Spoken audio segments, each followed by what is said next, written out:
Macam ada rendang, tidak saja hanya daging yang bisa direndang, tapi juga yang lain bisa direndang, kacang, paku itu pakis gitulah kira-kira, dan daun singkong juga bisa direndang loh. Nah, yang paling enak lagi itu rendang nang cubada atau rendang nangka gitu loh. Jadi paru, nah, rendang hati gitu loh. Nah, ya itu dia. Ini rendang tuh ada vegetaris, ada yang non vegetaris. Kalau vegan memang nggak ada lah rendang itu. Bisa jadi mungkin vegan gitu.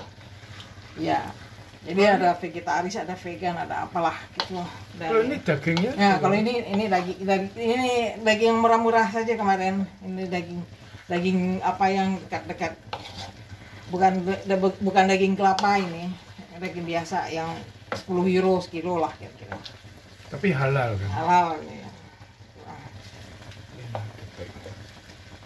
Ya, ini cukup aja lah segini rendang kita ini masaknya gitu. Karena kita udah tua-tua, giginya udah rompong gitu, jadi nggak usah keras-keras. Masih kalio paca ini namanya, antara rendang dan kalio gitu.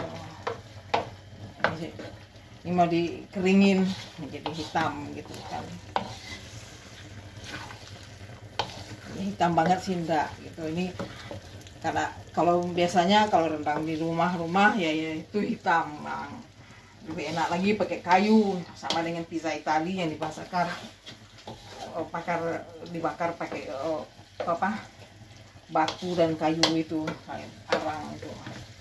Nah, kalau rendang yang di tungku itu lebih enak daripada yang di gas kayak kita ini. Udah. Nah, tapi dagingnya beli di mana? Nah, dagingnya nih halal, ini di toko Turki ini belinya. Terus kalau rendang ke restoran tuh ya seperti ini udah jadi rendang, tapi kalau rendang rumahan 5 detik.